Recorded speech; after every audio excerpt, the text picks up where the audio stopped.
నమస్కారం, జై Sriram. Ramayana movie trailer వచ్చింది. So first thing first, it is not so much of disappointing. అంటే అంత వర్స్ట్గా కూడా లేదు, అలా అని అసలు పేరు పెట్టడానికి లేదు అన్నట్టుగా కూడా లేదు. మధ్యస్థంగా ఉంది అని నాకు అనిపించింది చెప్తాను. ఎందుకంటే నేను సనాతన ధర్మానికి సంబంధించి కొన్ని ఆస్పెక్ట్స్ వెరిఫై చేస్తాను కాబట్టి ధార్మికంగా కూడా మాట్లాడుకుందాం కొన్ని విషయాలు. ఫస్ట్ థింగ్ ఫస్ట్, వాళ్ళు 4,000 కోట్లు పెట్టామని చెప్పారు, కానీ ట్రైలర్లో 4,000 కోట్లకి సరిపడా ఉందా అని అంటే హై పాయింట్స్ ఉన్నాయి విజువల్ గా అండ్ లో పాయింట్స్ కూడా ఉన్నాయి. లైటింగ్ మిస్ మ్యాచెస్ ఉంది, లుక్స్ మిస్ మ్యాచ్ ఉన్నాయి. ఒక ఎగ్జాంపుల్ చెప్తాను. కుంభకర్ణుడిని అయితే లిటరల్ గా గ్రాఫిక్స్ లాగానే ఉంది. ఇప్పుడు రావణుడిని ఎంత న్యాచురల్ గా చూపించారో, మేఘనాథుడిని ఎంత న్యాచురల్ గా చూపించారో, కుంభకర్ణుడిని కూడా చూపించాల్సింది. ఎందుకంటే ఎంతో గ్రాఫిక్స్ లేని రోజుల్లో కూడా ఒక భారీ కాయం ఉన్న యాక్టర్స్ ని తీసుకొచ్చి వాళ్ళు ఎంచక్క కుంభకర్ణుని చూపించారు. ఎగ్జాంపుల్, ఏ ఖాళీ లాంటి వాళ్ళను తీసుకొచ్చి, కొంచెం భారీ కాయం ఉన్న వాళ్ళని తీసుకొచ్చి చూపించవచ్చు వాళ్ళని కుంభకర్ణుడు లాగా. కానీ అదేదో హల్క్ వచ్చినట్టు, అదేదో CGI, అదేదో వీడియో గేమ్ నుంచి తీసుకొచ్చినట్టుగా ఉంది. సో ఇలాంటి మిస్ ఆస్పెక్ట్స్ ఉన్నాయి. బట్ అలాగే పుష్పక విమానాన్ని చాలా బాగా చూపించారు. ఆది పురుషులు చూపించినట్టు అదేదో గబ్బిలం కాకుండా పుష్పక విమానం. అండ్ పుష్పక విమానం ఇట్లా కదులుతున్నప్పుడు, ఆ రెక్కలు ఇట్లా కదులుతున్నప్పుడు సౌండ్ కూడా చాలా బాగుంది. సో థియేటర్లో చాలా బాగా అనిపిస్తుంది అనమాట. బ్యాక్గ్రౌండ్ మ్యూజిక్ కూడా I have to say it's good. AR Rahman background music is good. So now coming to the main characters. So Ramayanam అంటే రాముడు, సీతాయాస్ చరితం మహత్ అంటారు రామాయణాన్ని. సో సీతమ్మ వారిగా సాయి పల్లవి గారు. నేను ఆవిడ ఎక్కడా కూడా బ్యాడ్గా ఉంది అని నేను చెప్పడం లేదు. ఆవిడ సౌమ్యంగా ఉంటుంది, అంతా ఓకే. ఫ్యాషన్ మోడల్ లాగా అయితే లేదు. కృతి సనన్నో లేకపోతే దీపికా పడుకునేనో, కట్రీనా కైఫ్ అయితే వాళ్ళు ఫ్యాషన్ మోడల్స్ లాగా ఉంటారు, కానీ సీతమ్మ వారి లాగా ఉండరు.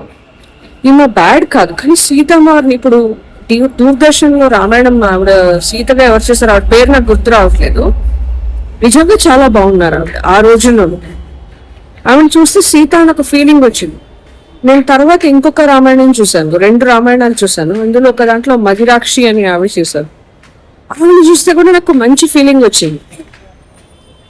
తర్వాత ఇంకొక రామాయణంలో ఐ థింక్ గుర్మీత్ చౌదరి వాళ్ళ వైఫే చేశారు అందులో సీతగా. Wife and husband real life లో వాళ్ళు, అప్పటికి ఇంకా వైఫ్ అండ్ హస్బెండ్ కాలేదు, కానీ అందులో ఆవిడ కూడా కన్విన్సింగ్ గా చేశారు. కానీ ఇక్కడెక్కడో నాకు చిన్న కన్విన్సింగ్ పాయింట్ మిస్ అయింది. ఇప్పుడు సీతమ్మ అంటే అట్లీస్ట్ దగ్గరగా ఉండి, ఇప్పుడు శ్రీరామరాజ్యం సినిమా తీశారు, ఆవిడ అందులో సీతగా నయనతారని చూసినప్పుడు నాకు మంచిగా అనిపించింది. I did not feel that she is not Sita. అలాగే సంపూర్ణ రామాయణం తీశారు, అదే బాపు గారు ఇంతకుముందు. అందులో కూడా చంద్రలేఖన్ గారిని చూస్తే, చంద్రకళ గారిని చూస్తే చాలా బాగా అనిపించింది నాకు. అలాగే శోభన్ బాబు గారు, NTR గారు ఎంత మెప్పించారో శోభన్ బాబు గారు అంతా మెప్పించారని చెప్పాలి. సో అట్లా క్యారెక్టర్ని చూస్తే రిలేటబుల్ గా అనిపించారు. ఆ రిలేటబిలిటీ ఎక్కడో మిస్ అయింది అని మాత్రం నేను ఖచ్చితంగా చెప్పగలను. కెన్ షీఈ్ నాట్ బ్యాడ్, ఇది మాత్రం నేను ఖచ్చితంగా చెప్పను. ఇక రాముడు ఆది పురుషులో ప్రభాస్తో కంపేర్ చేసుకుంటే చాలా బెటర్, నిజంగా చెప్తున్నాను. పాత్ర ఔచిత్యానికి తగ్గట్టు సినిమా మొత్తం చూస్తే గానీ నేను చెప్పలేను, కానీ ఇది వరకు అతని రియల్ క్యారెక్టర్ ని కన్సిడర్ చేసుకుంటే చాలా మంది ఆయన్ని, నేను కూడా అంత రణబీర్ కపూర్ లో రాముని చూడలేకపోతున్నాను, ఇప్పటికీ చూడలేకపోతున్నాను. కానీ అసలు నీచంగా నికృష్టంగా ఉన్నాడా అంటే లేదు. అండ్ సీన్ కి తగ్గట్టుగా అతని ఎక్స్ప్రెషన్స్ కూడా బాగున్నాయి, అంతవరకు మాత్రం నేను చెప్పగలను. ఇంకోటి, రెండో విషయం ఏంటి అని అంటే, నాకు ఎక్కడ మిస్ ఆఫ్ అనిపిస్తుంది అంటే రణబీర్ కపూర్ దగ్గర మేబీ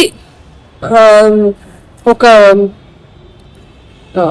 అదే రాముడిని చూస్తే మనకు ఒక దైవత్వం అనే ఫీల్ రావాలి కదా, అది రాదు. ఇప్పుడు శాంతంగా ఉంటాడు, ఆ భావన పలికించగలడు. రాముడు చూస్తే పుంసా మోహన రూపాయ, ఆయన నవ్వు బాగుంటుంది, ఆ నవ్వు బాగుంటుందా రణబీర్ కపూర్కి బాగుంటుంది. ఇలా అందం, ఇలాంటి కొన్ని ఆస్పెక్ట్స్ లో yes definitely he's matching. But ఎక్కడ ఆ దైవత్వం అనేది మనకు కనిపించదు. అదే అరుణ్ గోవిల్ గారు ఇందులో దశరథుడిగా చేశారు. దూరదర్శన్ రామాయణం చూసిన వాళ్ళు ఎవరైనా కానీ అరుణ్ గోవిల్ గారిని గుర్తుపెడతారు. ఆ తేజస్సు అది ఆయన నిజంగా రాముల్లా అనిపిస్తారు.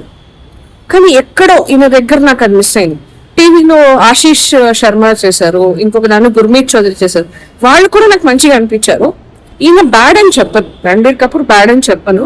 కానీ డెఫినెట్ గా మనము మన పర్సనల్ క్యారెక్టర్ తో కూడా మనం ఖచ్చితంగా రిలేట్ అవుతాం. అవ్వడం వల్ల స్క్రీన్ మీద వాళ్ళు కనిపిస్తుంటే ఈడు రాముడు ఏంటి అని అనిపిస్తుంది ఖచ్చితంగా. అది జనరల్ రియాక్షన్ అన్నమాట. ఇక కొన్ని మేకప్ ఉన్నాయండి, బ్యాడ్ గా ఉంది. ఇప్పుడు ఫర్ ఎగ్జాంపుల్ వివేక్ ఓబ్రాయ్ గారు విభీషణుడి క్యారెక్టర్ చేశారు. ఆయన అవుట్ స్టాండింగ్ యాక్టర్, అందులో ఎలాంటి సందేహం లేదు. కానీ మేకప్ చూస్తుంటే ఎప్పుడు మేసం ఓడిపోతుందా అన్నట్టుంది. 4,000 కోట్ల సినిమా ప్రోడక్ట్ అయితే ఇలా ఉండకూడదు కదా. సో ఇలాంటి చిన్న చిన్న మిస్టేక్స్ చాలా ఉన్నాయి, అవి చూసుకోవాలి మరి. అండ్ ఇంకొక విషయం, కొన్ని సీన్స్ గురించి మాట్లాడుతుంది. సీన్స్ ఏది అంటే ఇప్పుడు లారా దత్తా గారు కనిపిస్తారు కైకేయి పాత్ర.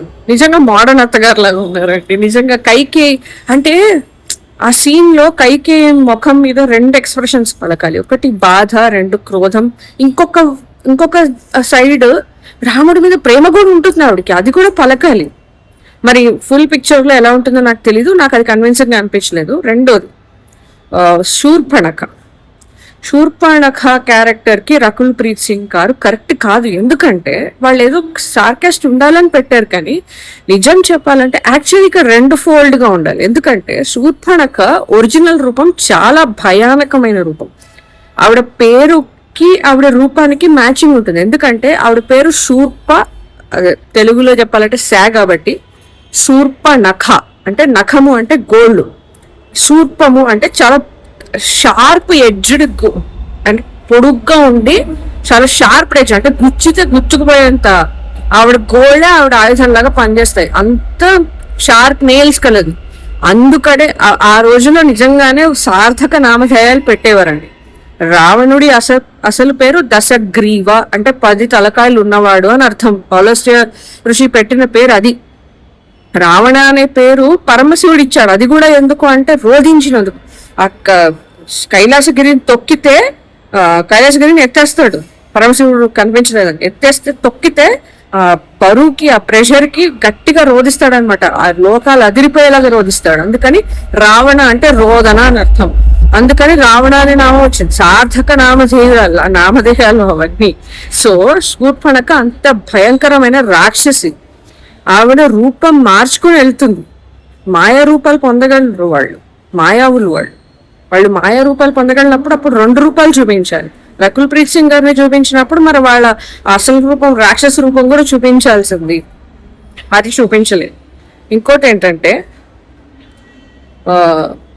సీతమ్మ వారు చెప్తారు ఆమె నిన్ను మోహిస్తోంది అని నవ్వుకుంటూ చెప్తారు. అసలు అలాంటి సిచ్యువేషన్ ఏది కూడా మా వాల్మీకి రామాయణంలో లేదు.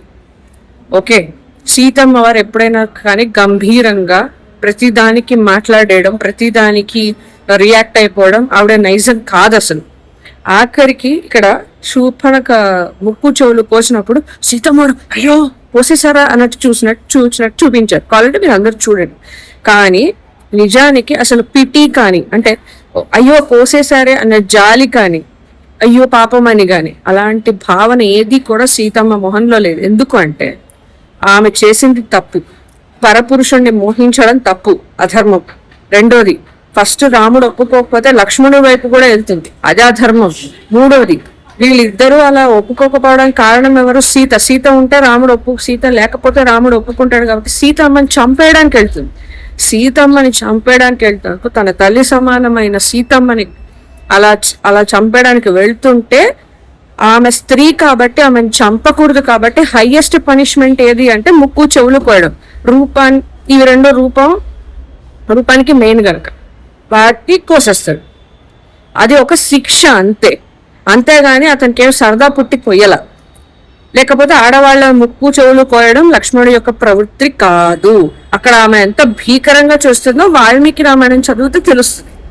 కాబట్టి సీతమ్మ అలాంటి ఎక్స్ప్రెషన్ ఎప్పటికీ ఇవ్వరు. So it is not factually right.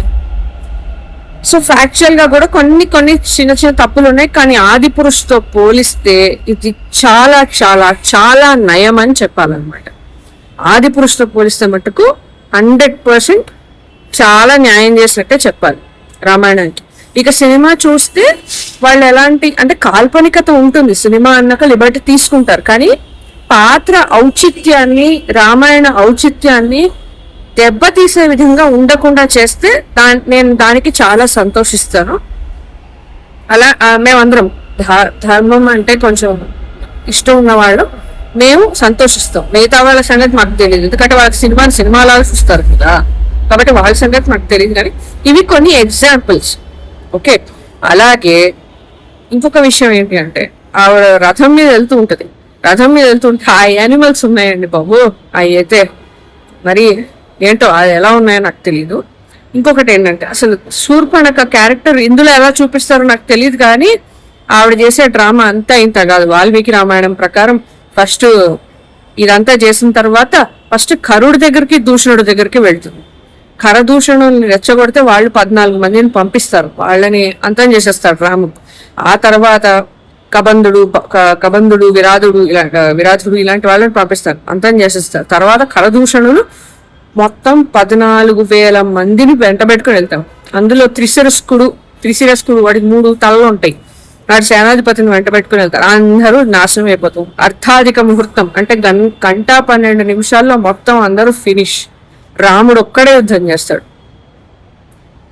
Okay, so ఇవన్నీ చూపిస్తారా లేదా అనేది మనం సినిమాల్లో చూడాలి. బట్ ఇట్ ఈస్ 100% సాటిస్ఫైయింగ్ అంటే not, but it is very much better. అంటే కొన్ని ఆస్పెక్ట్స్లో బాగుంది, కొన్ని ఆస్పెక్ట్స్లో బాగాలేదు. సో బాగున్న ఆస్పెక్ట్స్ చెప్పాను, బాగోని ఆస్పెక్ట్స్ చెప్పాను. ఇంకా కూడా ఎన్నో ఉండుండొచ్చు, నేను అబ్జర్వ్ చేసినంత వరకు నేను చెప్పాను. ఇంకా ఫర్దర్ ఏమైనా క్లిప్స్ బయటికి వస్తే అండ్ ఇంకా ఏమైనా వస్తే కనుక మనకి తెలుస్తాయి. జై శ్రీరామ్.